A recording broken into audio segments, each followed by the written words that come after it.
ఒక వృద్ధులకి సంబంధించి ఒక చట్టం ఉంది. ఇప్పుడు దాని ప్రకారం ఎవరైనా వృద్ధుల్ని వాళ్ళు వృద్ధాప్యంలో ఆడైనా మగైనా వాళ్ళ సంతానం చూసుకు తీరాలి.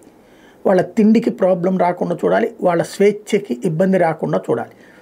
అలా చెయ్యకపోతే సదరు ఆ కొడుకు మీదైనా కూతురు మీదనైనా చర్య తీసుకునే అధికారం జిల్లా కలెక్టర్లకి ఉంది.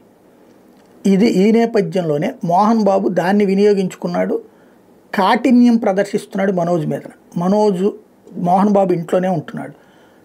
విష్ణుకి అది ఇష్టం లేదు, మోహన్ బాబుకు కూడా ఇష్టం లేదు. ప్రస్తుతం మోహన్ బాబు గారి భార్యకి బిడ్డ కాబట్టి విష్ణు, ఆమెమో అతను ఇంట్లో అట్టు పెట్టుకోవాలనుకుంటే ఆమెని కొంత ఇబ్బంది పెడుతున్నారు. అదే సందర్భంలో అది ఇంట్లో ఇష్యూ నడుస్తూ వస్తుంది. ఇప్పుడు వచ్చేటప్పటికి తాజాగా ఏం జరిగింది, మనోజ్ వెళ్ళే ప్రయత్నం చేయడం, ఈవెన్ ఆంధ్రాలో కూడా వెళ్ళే ప్రయత్నం చేస్తే అడ్డుకోవడం, ఇదంతా జరిగింది. కలెక్టర్ ఎదురుగుండా నిన్న మోహన్ బాబు మనోజ్ ఇద్దరు దాదాపు 2 గంటల పాటు ఒక రకమైన ఆర్గ్యుమెంటే నడిచింది.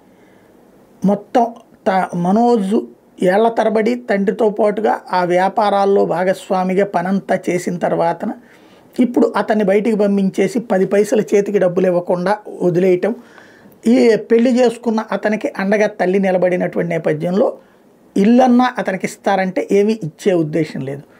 మోహన్ బాబు అయితే మనోజ్ మీద తీవ్ర ఆగ్రహం వ్యక్తం చేశారని, మనోజ్ తన ఇంట్లో ఉండటానికి వీల్లేదని కలెక్టర్కి చెప్పారంటున్నారు.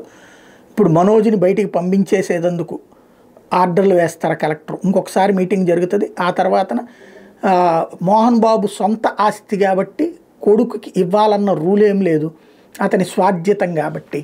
ఇట్లాంటి సందర్భంలో ఏం జరుగుతుందో చూడాలి.